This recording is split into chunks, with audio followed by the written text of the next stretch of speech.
What's up, everybody? I'm John Middlekauff. You know what I need you to do. Subscribe to our YouTube channel. We got content for days reacting to every NFL game all the time, every single day. Subscribe, like the videos. Let's go. Okay, what is going on? Happy Monday Night Football. I guess if you're a Texans fan, but if you're not a Texans fan and you're just a football fan or a Cowboy fan, that was I wouldn't say it was the best watch, but hey, football on television is better than no football, so I can't complain here. The Texans destroy the Dallas Cowboys. We just fired this bad boy up. I don't even know if the game is over. Mixon just scored again, making it 35-10.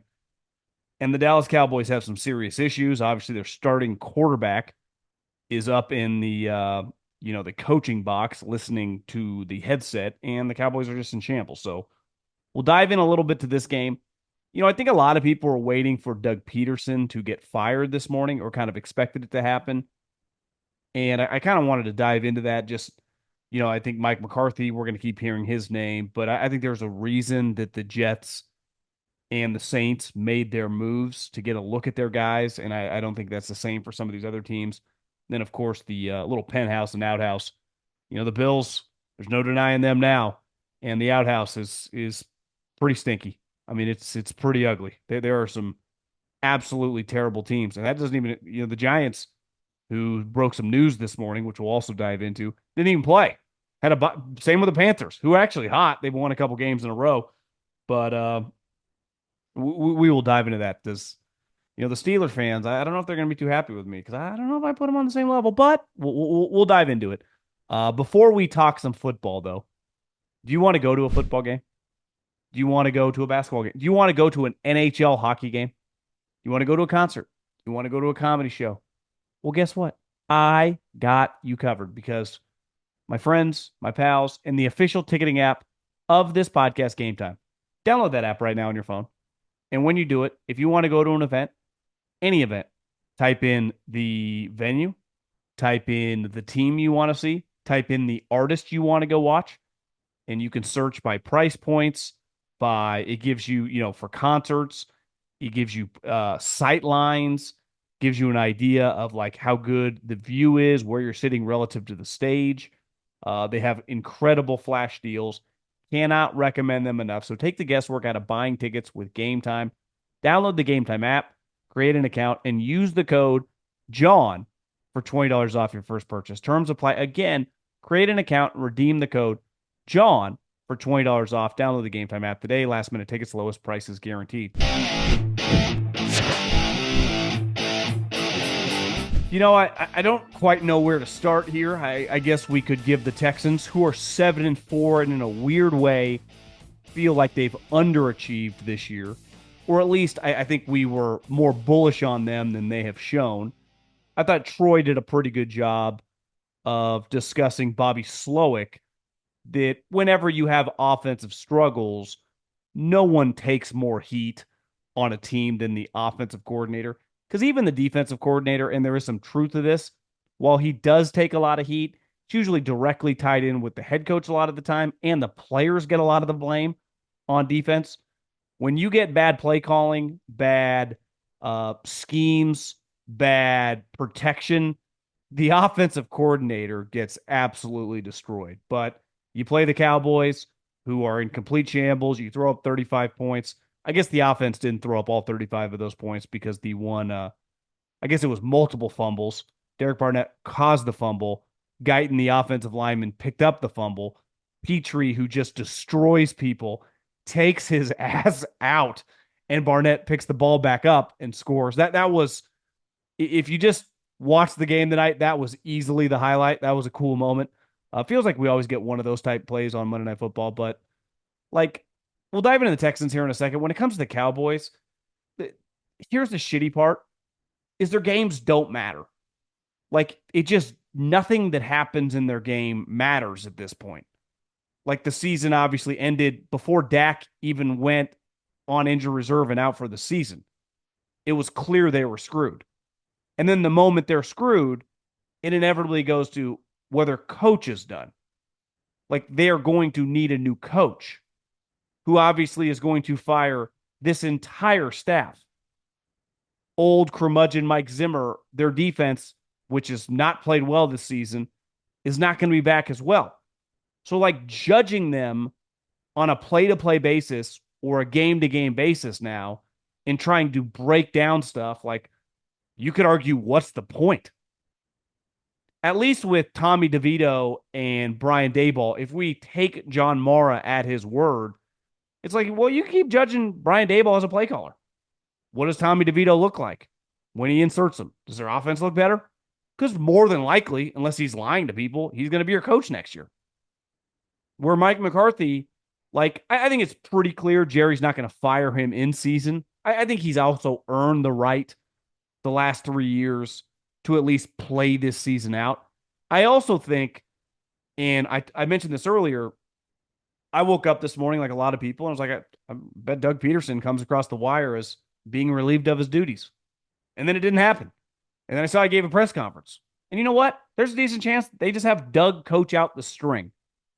Because I wonder if Shad Khan's looking at his staff and going, well, if I fire Doug, my team is awful. My quarterback's probably out for the year. Who knows when we see that guy again? I don't think any of these guys are worth giving an interim bump. The reason the Saints fired Dennis Allen and made Darren Rizzi their interim head coach, I think inside in that building, there are people that are like, let's give this guy a trial run. Maybe this guy could be our next head coach. I mentioned it to Stuckey last week. He looks like Ken Shamrock from the UFC. And clearly, he's, I would say, invigorated the squad a little bit. They clearly look like they got a little more juice. Maybe it's just health permitting. The reason they fired Robert Saleh, one, Woody Johnson clearly didn't like him. Aaron Rodgers clearly didn't like him. But most importantly, there were people in that building that thought Jeff Ulbrich might be the next head coach. And so, like, Mike McCarthy, and listen, it's not like Jerry has pushed back against this. He said over and over, like, no midseason changes. One part of making a midseason change is to, like, give a guy a trial run. It's like a guy that you want to see get some free reps. It's basically with like 4 games left in an NFL season, benching a guy and giving a 6th-round pick the starting job when your team's out of it. Why? Let's see if we got something here. And the Cowboys definitely don't have something there when it comes to their coaching staff. And when Cooper Rush is run around, and now by the end of the game, you have multiple offensive linemen limping off, you're just completely fucked. I mean, there really is no way around it. You honestly thought, like with the Texans, it's like, let's just try to get out of here and no one get injured toward the last like 5-6 minutes. And the Texans are trying to like get their mojo because they've been so bad on offense. So it's why their last touchdown was important for them to get. But when you play a team that is playing their backup quarterback, which has a bunch of injuries and is just headed toward 3 or 4 wins, it has preseason vibes. And you know that we get Cowboys Giants on Thanksgiving? I mean, so buckle up. It's not like the Cowboys are going away. Talk about a fall from grace. I mean, the last 3 years winning 12 games, and now that is the product. I think if you're a Cowboy fan, the only thing you can hope for, because these are going to be 2 of the most important players on the squad going into 2025 and beyond, is that Micah Parsons and CeeDee Lamb do not get injured over the next month and a half. That is the only thing that matters. And, you know, for the first time this season, I spent the first half watching Eli and Peyton. You know why? Because I was like, this game's not doing it for me. And for the most part, I'm pretty into these Monday night games. And I like just watching the regular broadcast. Troy and Joe, it feels really big. And tonight I was like, this game sucks. And so I watched Peyton and Eli with Belichick, and it was pretty entertaining. And even Bill was like, yeah, their defense and run game sucks. If you have a bad defense and you have no run game, you're basically saying your team is really, really soft. Because you watch the Texans and what do they do well? Well, they have a really good pass defense. They have a good scoring defense. And when Mixon is healthy, they have a really, really good run offense. Why? Because he's one of the better running backs in the league. He's top 10 running back. He's a really, really good player. So when you watch the Texans, like one thing that, you know, I think's been driving people nuts is like, stop throwing the ball so much. When Mixon's healthy, run the football. Run the ball and play defense. You have an excellent defensive head coach. You have, I would say great personnel. When fully healthy, you have really good defensive personnel. They were missing, their second round corner from Georgia Latimer, who's or Lassiter. I don't want to script the name right now, but you know what name I'm looking for here. The kid from Georgia to go along with Stingley, who's a really, really good player. You got Petrie. When Will Anderson's healthy, like their defensive line, you saw Derek Barnett tonight make a big play. Like they got some dudes. And statistically, they've been pretty good on defense. They have a good pass defense, which is important in this modern day NFL. You're playing a lot of teams that want to throw the ball. There's a pretty good chance that the Texans are the 4 seed. You could be playing Lamar, Justin Herbert, round 1. And with that pass defense, it would give you a shot. Now, I think part of the reason, and Aikman, I did watch the second half with Troy and Joe because I came into my office and I just YouTube TV and just watched it on my monitor. I didn't even watch the game on TV. I just watched the second half of the game sitting at my desk, which I never do, just on my external monitor. It's probably 25 inches. I was like, yeah, I'm not even that into this. But the offensive coordinator, like part of his job is to make it easier on the quarterback. And I think one reason people have been critical on Slowick is when your offensive line is really struggling to block and you keep calling these pass plays and you have guys that have no shot to pass block, you're going to get this guy killed. And then it starts unraveling. And I even thought early, like, let's face it, he hasn't looked as good this year as he did last year as a quarterback. Now, he's missed Nico Collins for a large percentage of the season. He comes back. I was like 2 minutes late to even turning on the game, and I missed the play where he took it 65 yards. I had to watch it on Twitter. Like, pretty important to have that guy. Now it got called back because it was a legal man downfield, and the Texans ended up scoring on that drive anyway. They basically scored 2 touchdowns on their first drive. I mean, there was a moment about 10 minutes into this game where you're like, the Cowboys going to lose like 40-0. And they didn't quite lose like that, but it was pretty ugly. And I just think like the Texans, I think there was a lot of hype. I believed it. I thought this team was going to compete for the number 1 overall seed. That clearly is not going to happen. But if you can get healthy and you can play defense and you can run the ball, you have a chance to win a playoff game. And I think if you go back-to-back years winning a playoff game, that would be a really successful season. And the problem is, like, if you were to win that first-round playoff game, you would get way more credit this year than you did last year because you beat Joe Flacco. If you were to beat Herbert or Lamar, that would be a fantastic win. And then you would have to go on the road, probably to, obviously, Buffalo or Kansas City. Take your chances. But I just think that I'm not writing this team off. You just watch them and it feels like I was maybe the hype was too strong. You were just expecting a little more, but they do have, just some elements of a team that is tough to play. When you have multiple good corners and a good defensive coach, I don't write you off. And I think a lot of people have kind of written this team off. And part of it is the division they play in, which essentially feels over. Now, I would say not the Jets. The Colts got a little life. Anthony Richardson, I think most people were saying, and I would tend to agree. I mean, the bar's pretty low, and he hasn't played that many. He's like, he played the best game of his career. It's like, yeah, he's played like 7 of them, but it was a big moment, especially in the second half. But like the Texans have already played that team twice. They beat them, so it's. I don't want to say the division's a wrap because you never know if you have a major injury, especially to quarterback. But it feels I'm pretty confident that the Texans are going to win this bad boy, and obviously the Cowboys are headed for their worst season in a long, long time. And it's tough. Jerry's up there squirreling around his press box. Who knows what the hell he's saying? After this game, as I'm speaking, he's probably saying something crazy. But what can you even say at this point? Like, did anyone think the Cowboys were going to win this game? Honestly, did anyone think the Cowboys were going to be competitive in this game? And this is the thing. If they play a decent team, if they play a playoff team, which now we have seen them play 2 weeks in a row, they get throttled. And they were much better tonight than they were against the Eagles. And you look up and they're still down 3 or 4 scores. So I just the Cowboys stink. And Cooper Rush, I know statistically threw for over 300 yards, but man, you're not running around for his life. There was a play they went for it. It was 20-10, and it was 4th and 2, and they could have kicked the field goal to make it 20-13. And Mike decides to go for it, and he runs what looked like a clear out play with CeeDee Lamb and I think one of their other wide receivers. And even Aikman was like, "What are these two wide receivers doing?"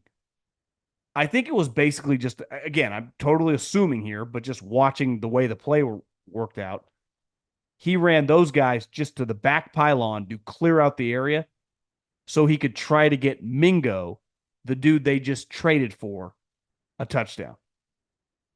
And you just wonder, like, is he doing that to make Jerry happy? Did Jerry tell him to do that? It was kind of a weird moment because Aikman was perplexed by the route CD and the wide receiver was running. They basically ran into each other, in the corner of the end zone.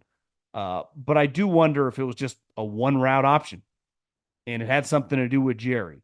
And that's back to this overall thing. Like, listen, the Texans right now, win or lose, feel like a buttoned up operation, right?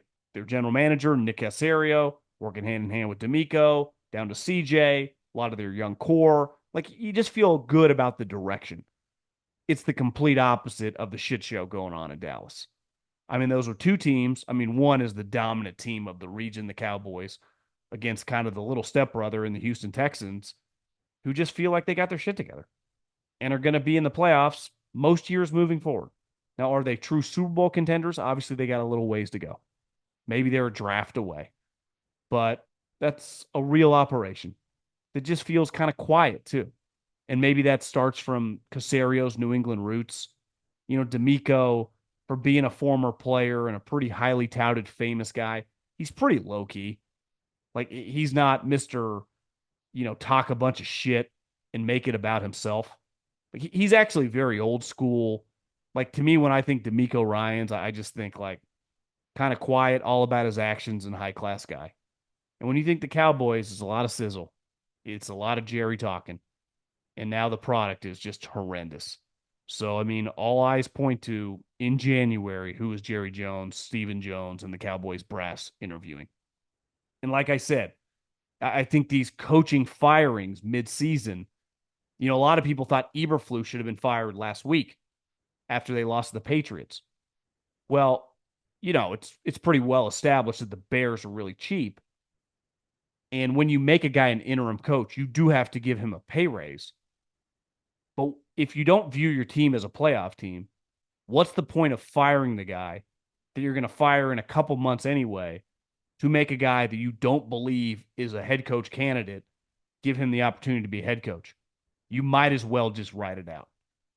So I think at this point now, it's fair to assume, maybe I'm wrong. Maybe he's fired tomorrow. Maybe he's fired Wednesday. But the Jags might just ride this thing out. The Bears clearly are just riding out Eberflus, who just constantly says, like, gotta look at the tape. Tough times don't last. Tough people do. It's like, no, you just suck. You're just not a good head coach. And honestly, there's nothing wrong with that. Like, there have been a lot of people like Matt Eberflus who are coaches who should be in the NFL coaching a position or a unit, not the actual head coach. And they get in these positions and they're just completely over their head, and it just gets uglier and uglier and uglier. I don't know if obviously Doug had a moment that Eberflus could never dream about having. Led a team to a Super Bowl, took out Bill Belichick with his backup quarterback. But, the pixie dust or whatever he had to do, just all the mojo's gone because you watch that Jags team, who we'll get to in a minute in the outhouse. You talk about quit. I use that term lightly. In other sports, it's easier to quit and kind of slide through. In football, it's very, very difficult to just quit because the game's so physical. Every play there's tackling and blocking. Like, you kind of got to try just to function if you're on the field. But they definitely feel pretty lifeless. And I get they're playing the Lions, but if you're not going to get fired after that performance, I mean, you're probably just riding it out. I think it's pretty clear. Like, same thing with mine. Okay, the NFL season is rolling along and contenders are separating from the pack.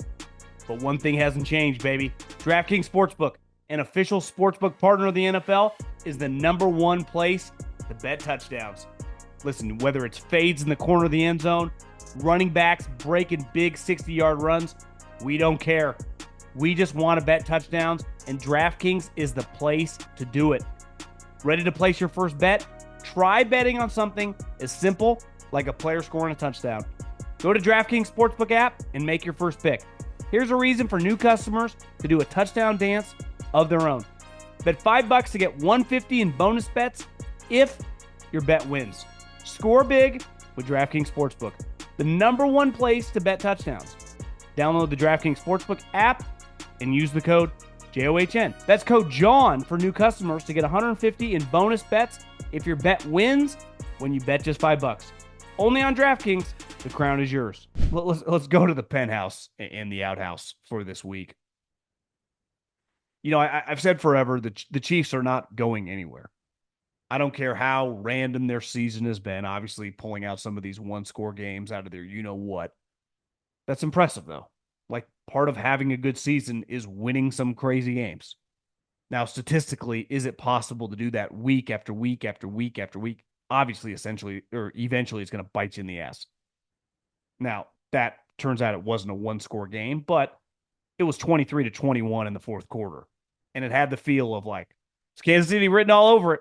Kelce's got a couple catches. You're like, they don't even look that great. And all of a sudden, they end up winning like 24-23. And then Josh Allen happens.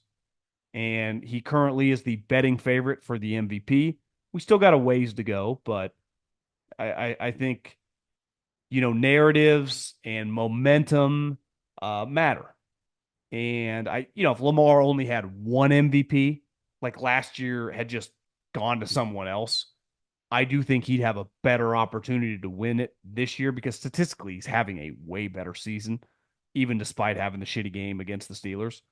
But like, it's really hard to just keep rattling off MVPs. We see it in basketball all the time. People want to vote for someone else. And let's face it, like Josh has been an MVP level player for a long time. And now the Bills, the team is rolling. And hell, they're not even totally healthy yet. So I think you could argue right now that, you know, we just saw the Bill. Now, I understand it was in Buffalo, and we'll see how the home field plays out because the Chiefs went on the road last year into Buffalo and won a playoff game, which obviously propelled them the next 2 weeks to be Super Bowl champs. But I think if you had to say right now who are the best two teams in football, you would say the Bills and the Lions.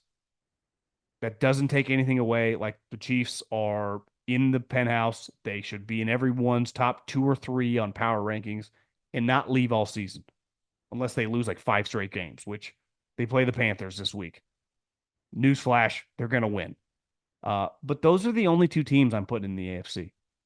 Obviously, the Ravens, who I thought were better than the Steelers, clearly are not because they just lost to a team that did not score a touchdown and now have 4 losses. Like, the Ravens have had moments throughout the season where you're like, is this the greatest offense I've ever seen? And we're not even to Thanksgiving. They have 4 losses, and you're like, what's the deal?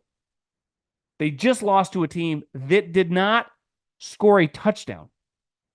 It's why I have a hard time. And listen, I respect the shit out of Pittsburgh. I really do. It's impossible to not just tip your hat to Mike Tomlin, one of his greatest coaching seasons of his career. That move to Justin Fields to Russell Wilson is an all-timer. I would say most people would not have done that. I'm sorry, they just would not have. And it's worked. Even though in the game against the Ravens, he didn't play that well, because this was a team that literally everyone was throwing touchdowns on. Now, I get it, bit of rivalry. I don't expect you to just throw 3 or 4 touchdowns, but, you know, Joe Burrow threw 2 games, has 9 touchdowns against them. But no one thinks Russell Wilson's Joe Burrow, but still, like, you can't throw 1. And the one really good opportunity you have, you just throw it to the other team when you're like 10 feet away from the goal line. Really weird play. Could this team win a couple playoff games? I don't know. I have a hard time, you know, let's just say they're the 3 seed. Let's say it's Chiefs, Bills, or Bills, Chiefs, and then they're the 3 seed. Are they beating the Ravens and then beating the Bills or the Chiefs to be in the AFC Championship game? I don't know. But if they win a playoff game, it'd be the first time Tomlin and the organization has done that since 2016. So a lot of respect. It's been fun to watch. That game was awesome. Like, I really enjoyed it. I was telling Colin on Sunday, not afternoon, I guess Sunday night, Sunday early evening, that it's refreshing to watch these two teams, how much true hatred there was. Like every other play, it felt like there was about to be a brawl. Like at any moment, you thought like someone could get tossed out of this game. And in a day and age when everyone's friends, everyone goes on each other's podcasts, and everyone's buddy on social media, it's like you play for one of these two teams, you have to hate that other fucking team. And it's reflected in the way they play. And it's a fun game to watch. It's very, very enjoyable, even when it's kind of ugly like it was the other day. Like, I like that type football. I've always defended that type football. I don't need a lot of touchdowns all the time to be entertained. I have no problem watching a game in the teens if I feel like on any given play, people are going to get depleted. People are trying to, injure the other team. Not like seriously, but like inflict pain. And for I would say, last 15 plus years of watching this game since getting into football, it's always feels like that, regardless of what the rules. So I can't put either of these teams on the Chiefs or the Bills level, which is weird because the Ravens beat the Bills, honestly, pretty easily. But like right now, I can't take the Ravens as seriously when they got defensive issues and they just lose to a team that doesn't score a touchdown. So listen, the AFC, those are your four best teams with Herbert as well and the Chargers. It's going to be tough. There's going to be something weird that happens in the playoffs this year. I'll promise you that. I think the outhouse is pretty interesting because, the Giants and the Panthers get a little reprieve, just a little out of sight, out of mind, didn't even play this week. So it's just like, there's nothing to even say. Hey, even the Giants are like, yeah, we're going to throw a little curveball here. Daniel Jones, you're now the third string quarterback. Drew Lock, we gave you $5 million, but you're going to continue to be the backup. And Tommy Cutlets, you're in, buddy. So it's like, we'll see. Let's evaluate. This could be a long week for the Panthers because I thought this was a prime. If the Chiefs were to beat the Bills, I could see the Chiefs losing this game because in what world would they be able to focus? But you lose that game, tough spot to be a Carolina Panther. Now, I don't think the Chiefs have like 50 points in them, but I could see it being like 28-6, like just like where the Panthers struggled to get the ball past the 50-yard line. I do think when we look at the AFC, though, it's pretty ugly. It really is. I mean, the Jets, they've won one of their last 7 games. They just lose a lot. Sometimes they get their ass kicked. Sometimes they lose in heartbreaking fashion. Sometimes they lose to a guy that just got benched because he tapped out of a game. And sometimes, like, Rodgers looks decent and the defense is awful. Sometimes the defense is okay and the offense is awful. Sometimes they're both terrible. But one thing we know for a fact, this Jets team stinks. I mean, it's really, really bad. And it's so bad, you just wonder, like, who's going to be interested in this job? And it's the NFL. The franchise has a lot of money. But, if Rodgers doesn't retire, they're kind of stuck with him. They're probably not going to have the number 1 overall pick. So are they taking a quarterback really high? It's one of those things I hear a lot of fan base like, we just got to take a quarterback. Like, guys, I spent a lot of hours throughout the fall watching college football, and I have a decent amount of friends that do this for a living. This is known as a terrible quarterback class. Like, even with quarterback inflation, I don't think you're going to see many quarterbacks go in the first round. So some of these teams that quote unquote are desperate for a quarterback, like, you waiting for the draft might not, get your juices flowing on night 1. You might be talking about like second and third and fourth round quarterbacks. So really, you're just talking about like the Sam Darnolds of the world coming to your team. Obviously not to the Jets, but I'm just saying if you're one of those teams. That's the same thing with the Raiders and Titans. Like, whoever gets the number 1 overall pick, I think most people assume it's going to be Shedeur Sanders. And Shedor's already made comments that I want to go to the Raiders. I do think the Titans, if you're Shedeur, Nashville, I think would be a pretty sweet place as well. Full disclosure, I did not, you have to make decisions sometimes on Sunday, especially as the season goes. And the 4-box options this week were a little weird. I was trying to mix and match. But essentially, the Titans and the Vikings game, and I got multiple TVs and a monitor, just didn't even get one. I had Pittsburgh going on 2 separate. I had it on a 4-box and a monitor, and I had a jet. I just couldn't make it happen. So I just didn't watch because I just assumed the Titans would lose. And they lost by 10 points.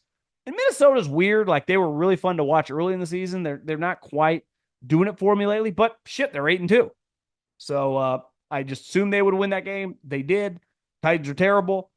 I would say the same thing about the Raiders. I had that game on, but it's safe to say the Raiders really, really suck. I mean, they are really bad. And there is a lot of buzz right now. Is Antonio Pierce going to make it year 2? He'd never been a coordinator. He had been a couple years as a position coach in the NFL. I know he had played for a long time, but this thing is really, really ugly.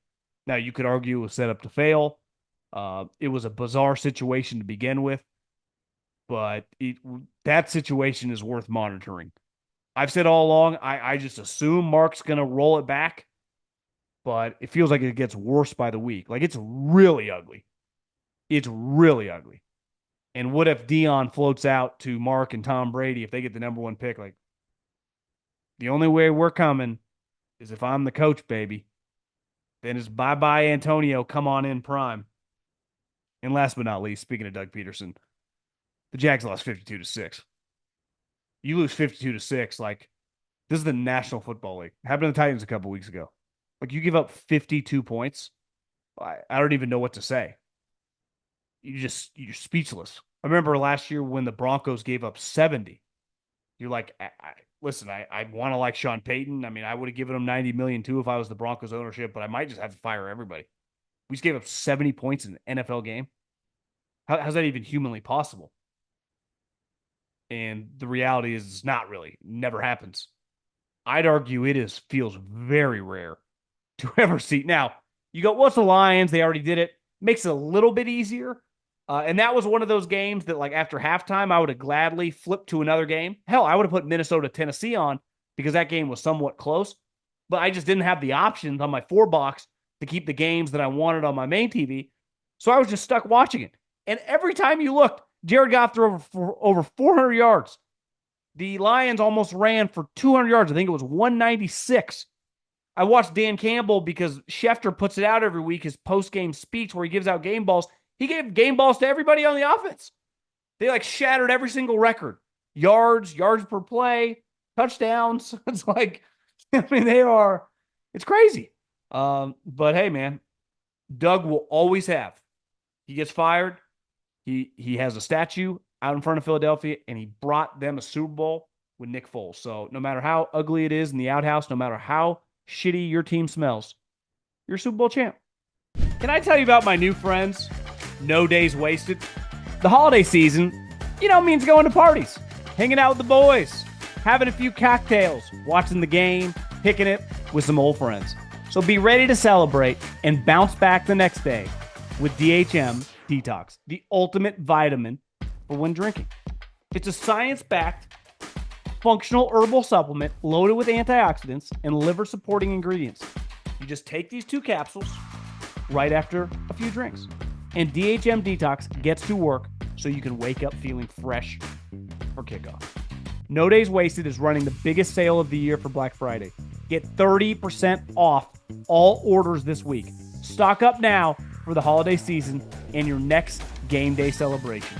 The Detox supports your body's natural response to drinking by helping break down the toxins so you don't feel sluggish the next day. How awesome is that? Don't love it?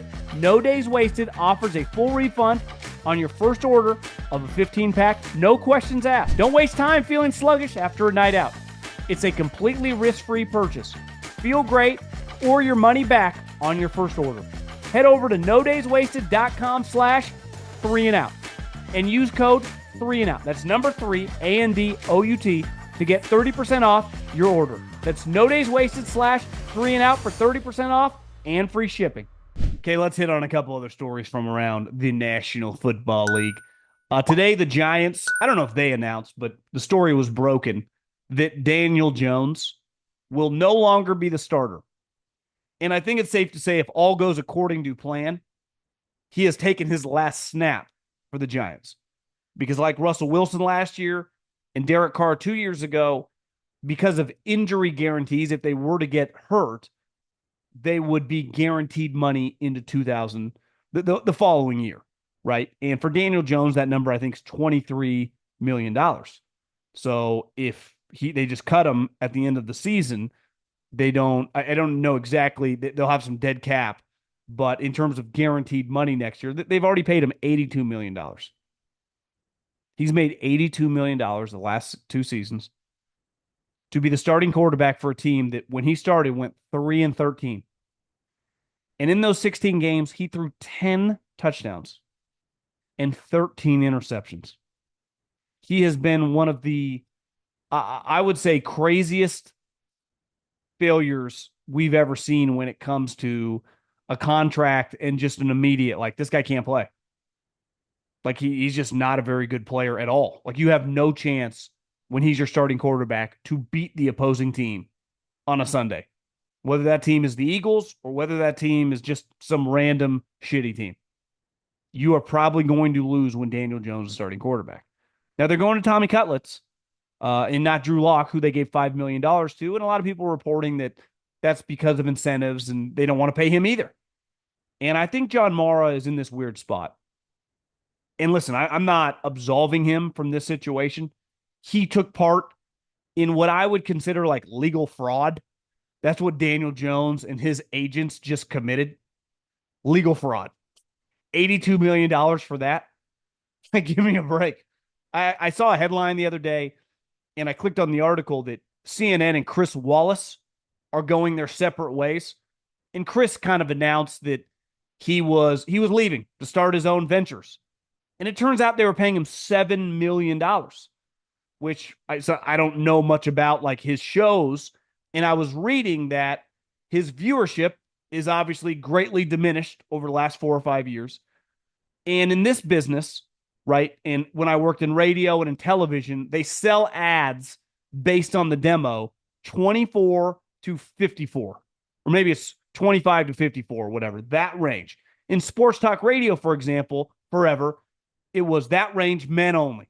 And that's what you sold your advertisers on. Well, they were paying him $7 million, and there were less than 85,000 people that fit that demo. Like, on the open market, Chris Wallace wouldn't sniff 500 grand.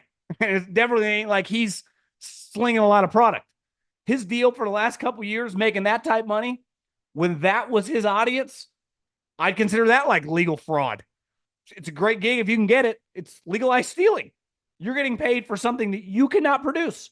And that's what happened with Daniel Jones. They gave him $82 million over a 2-year period, and he was easily one of the worst players in the NFL that continued to start at any position. And obviously, when you're an awful player at quarterback, your team's going to blow. And it's not all his fault. I mean, it's not like they were loaded at wide receiver. Their offensive line the last couple of years hasn't been great. But you watch him and you go, this guy's not a very good player. He'd be a good backup. And he'd probably make $3, $4, $5 million. Well, there's a big difference of paying a guy $4 million to be your backup and paying him $42 million to be your starter. And the Giants, listen, it's hard to figure out exactly who's to blame for this because clearly the owner had his hands in this. He viewed him as the more athletic Eli Manning, which clearly wasn't true. Joe Shane, unless he's just, being the ultimate company man, sang his praises every single turn that he came and a microphone was sitting in front of him. Every interview, every time he talked on Hard Knocks, he was very complimentary of Daniel Jones. There's no way to dispute that, and he's been now for several years. Brian Daboll is harder to gauge, but I think after, when they went 9-8 and they made the playoffs and won a playoff game, it felt like he was okay with them. Now, at that price point, I don't know. But whenever coaches go, that's not my area of expertise. I don't deal with the cap. True. Like, I'm not expecting you to break down the contract word for word. But if you're going to be a head coach in the NFL, you got to have a pretty fucking good idea what players are worth, if this is a good idea or this is a bad idea, big picture wise, especially when it comes down to quarterback. So if he was on board as well, like, it's an institutional disaster. And the Giants got robbed, which, whatever. Sometimes if our houses get robbed and we have insurance, like, you can figure it out. It sucks, but that's not the way this works, right? This guy has taken your money, given you very little, and halted any progress for the organization. And now you've been lapped in the division and in the conference, right? Obviously, Jalen and Jaden and the Eagles and Washington are good. The Cowboys are having an awful season, but the Giants would give, I don't know, their left leg to have Dak Prescott as the quarterback of their team. So how does this team get out of this? How does this team acquire a new quarterback? I don't know. I mean, you can hope in the draft, but what if they don't have the number 1 overall pick? Like, this is an awful quarterback draft. Let me repeat, an awful quarterback draft. So I always hear whenever I read about these bad teams or listen to people that cover these bad teams, like, they got to take a quarter. They do. There aren't just quarterbacks everywhere in this draft. This is not 2024 where there were 6 guys taking the top 12 picks that most people thought could play. And if, we'll find out in time, but so far it's going pretty good. Caleb kind of shut everyone up against the Packers. Like, okay, he can play. Jaden's had a fantastic rookie year. Drake May looks excellent. Bo Nix is starting to trend again toward the rookie of the year. Hell, I even looked at one of the little 4 boxes on my TV when Atlanta was getting their teeth kicked in by Denver, and they brought in Penix, and he slung it a couple times across the middle. I'm like, hell yeah, Michael, I see you. So, man, I feel for Giants fans. You paid $82 million. You had to watch this, and your organization is just in complete shambles. You know what's funny about the Ravens? And it's weird about Lamar, right? I guess the Chiefs get this sometimes too. Like, everyone wants to argue about their greatness, or if they're getting over on everybody by the referees giving them calls, if they're actually the most overrated good team in the history of the world. It's like, guys, they've won 3 Super Bowls in 5 years. They went to another one over that period of time, and they were currently 9-0 before kickoff at Buffalo. Like, we can argue till we're blue in the face. Like, I would say just the black and white numbers are on their side. They win a lot, and that's really the only goal. And they have 3 rings to show for it. But, like, the Ravens are a pretty polarizing team, in part because, like, Lamar defenders, I think, can be really exhausting. Like, we're not arguing if Lamar's a good player or not anymore. Like, that ended several years ago. And let's face it, the organization was part of the problem. Remember, it's like, are you guys going to pay him? And it was like they had this long staring contest. That wasn't anyone's opinion. That was Bisciotti, DaCosta, and John Harbaugh against, like, Lamar. I think his mom's his agent. Like, that was weird. Like, they did that. It's like, will they trade him to Atlanta? It's like, no, they're not going to trade him, but they kind of made him work for that contract physically and emotionally. And then the last couple of years, he's a remarkable player. He is a Hall of Fame player. He is one of the more fun players to watch in the history of the NFL. But, like, we got some data points now. In the biggest games against the best teams, it's been a struggle. And he's played 2 massive games these last 2 years. The Kansas City Chiefs in the AFC Championship game, and then the Pittsburgh Steelers yesterday that was huge for Baltimore. Because if they lost, because they already shit the bed against, somehow they lost to the Raiders week 2. You lose to the Chiefs week 1, okay, it's the NFL. They're on the road, they're better than you, whatever. The Browns divisional game, that's going to happen. If you go 13-4, like, you're going to lose a random divisional game. I got no issue with that. But the Pittsburgh Steelers, they didn't score a touchdown. You have your 2 biggest games when you have one of the greatest quarterbacks. That's all I ever hear. And listen, I've even come around. I'm like, yeah, he's fucking awesome. The Chiefs scored 17 points in that playoff game. The Pittsburgh Steelers scored 18 points yesterday and did not score a touchdown. So in your two biggest games of the last calendar year, you have lost them both with this all-time great quarterback when the opponent has averaged 17 and a half points. Let's face it, going into that game on Sunday, if I would have told you the Steelers are not going to score a touchdown and they'll kick a lot of field goals, but they will not eclipse 20 points, I know what I would have done. I would have moved my bet from taking the Steelers as a dog at home and putting it all on the Ravens. I'd be like, I bet they win this thing 25-15. 24-13. I guess that wouldn't 24-12. I would have thought of something like that. Wait, they're not going to score a touchdown? Yeah, the Ravens are going to win the game. And it's like, no, actually, the game happened, and that's not what happened. Everyone's like, the drops. The drops. It's like, guys, he completed 16 passes. It wasn't all fucking drops.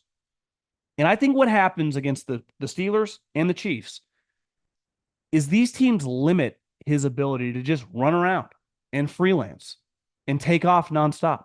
They don't allow it. And when he scrambles, he is not going to take off. And in his mind, I'm going to throw.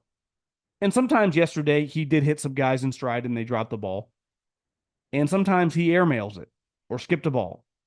Like, it was a bad performance. And it's something to keep an eye on now moving forward in these playoffs because we had the data points in previous years in the playoffs alone. And now we have this like major Steeler data point of like, he plays like shit against them. It's not arguable anymore, right? It's like we have the eye test, we have the fucking data. It's just factual. Now, he beats the crap out of most other teams, and that's awesome. And that's how you make all this money, and that's how you lead your team to the playoffs every year. But he's at the point now where it's like just basically judged on playoff victories and how many times you win the division, right? I mean, that's like ultimately what Brady started rattling off is they won the division like 15 out of 16 years, won a bunch of playoff games, went to Super Bowls, and won Super Bowls. Like, it's no longer about touchdown. Like, all that stuff's cool and it's awesome on Sunday. But, like, all these guys and the crew of guys he's chasing now is, like, playoff victories, Super Bowls. And if you can't beat Mahomes, so be it. Like, I'll never hold that against you if you can't beat the Chiefs because they beat everybody. Just like the Patriots. You couldn't beat the Patriots? Okay, so be it. But, like, if you get to the playoffs and you play the Pittsburg Steelers in round one and it's like the 3-6, you can't lose that game and be taken seriously. Like that's kind of where we're at. And I think the pressure after yesterday amps up because this offense turns into a pumpkin. It feels like when everyone's paying attention. And it really, really matters. And it really, really matters. It's like, wait, they scored 18 points and you lost? And honestly, you were always kind of trailing and it never felt like you were going to win the game? Bizarre. Listen, I'm not acting like the Steelers are God's greatest gift to football. I mean, Russell took some awful sacks yesterday. He holds on to the ball too long, partly because, like, when they're passing game, it's like going deep, throwing that lollipop down the sideline.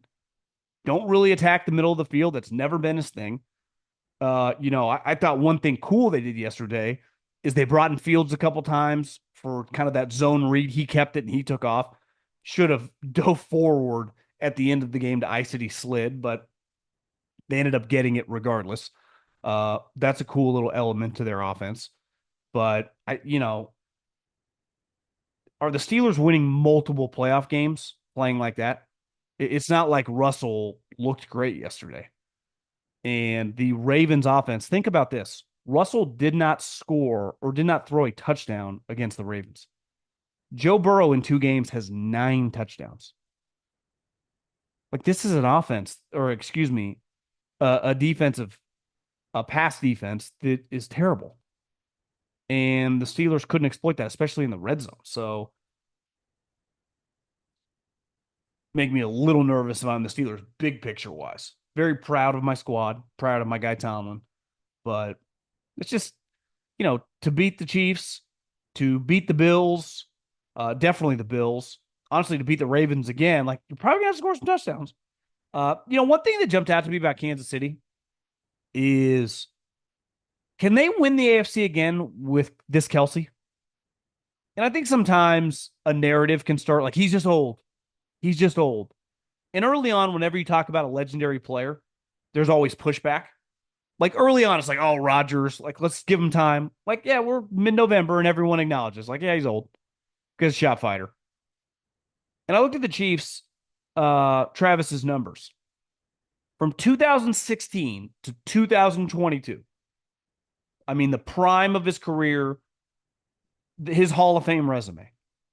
He never averaged less than 12.2 yards per catch.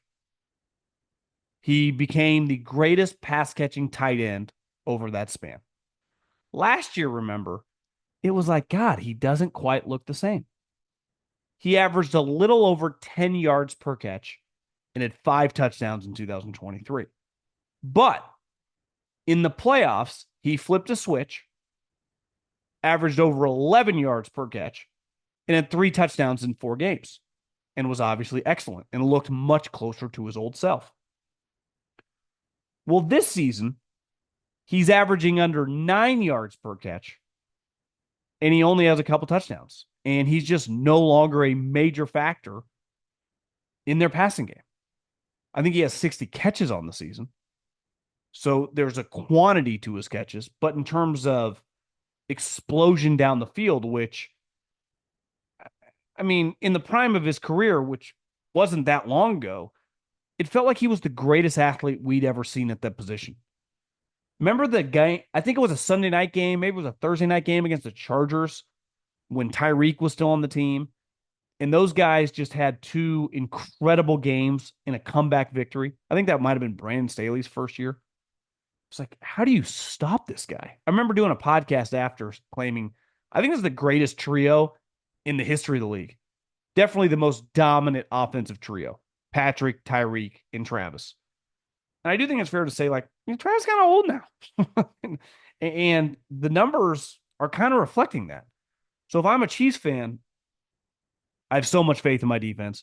I have so much faith in my head coach. I have so much faith in my quarterback in a big game.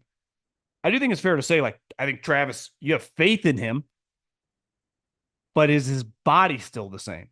Did he cross that line where it's like, I'm not going to be able to reach back in and have a 3-game stretch in the playoffs where I average 11 yards per catch and give you a touchdown a game?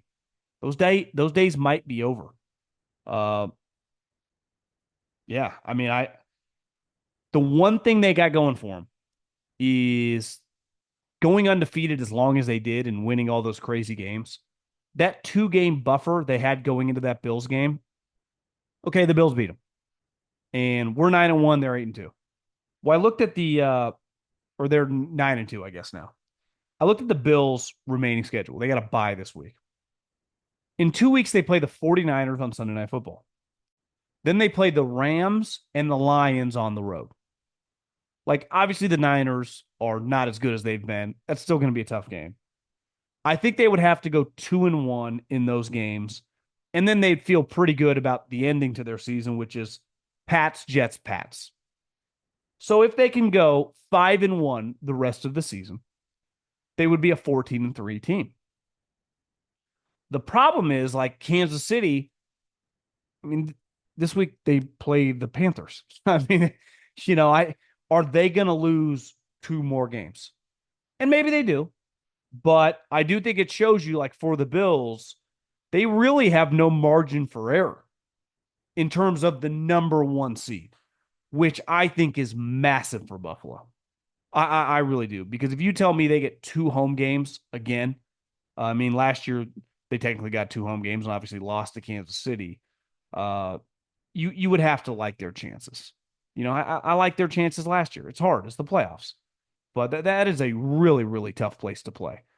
I did want to hit on a couple sounds I saw from just different people out there on the internet streets. An absolute radio legend, Mike Francesa, who retired a couple years ago from WFAN. I guess he does a podcast now, and he essentially just like reacts to, big Yankee games and big Giants and Jets games.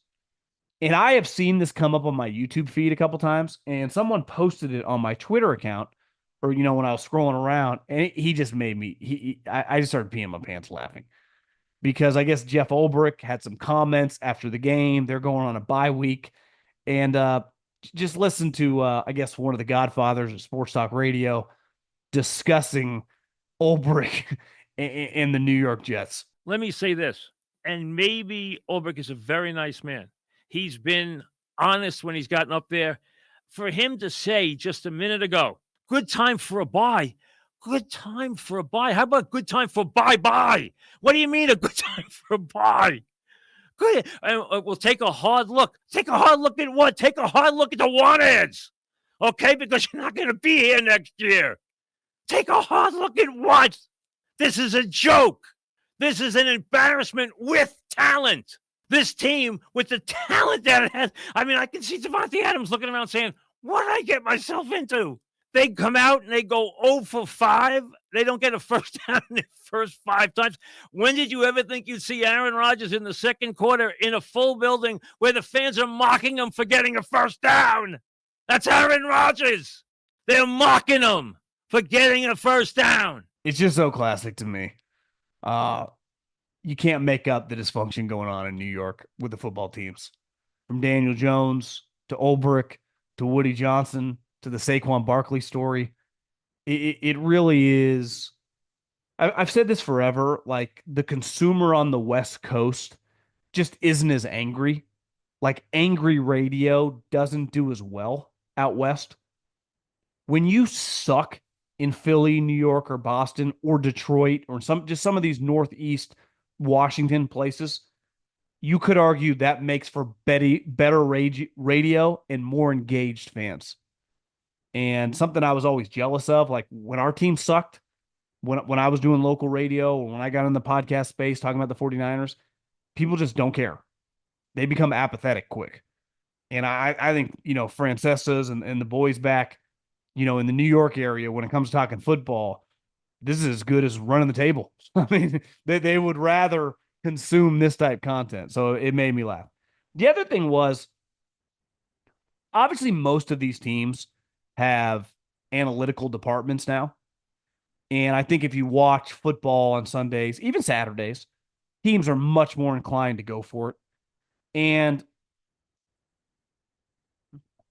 I've always said, like, most people on their couch in big games, in tight spots, want you to go for it, especially like at the, at midfield.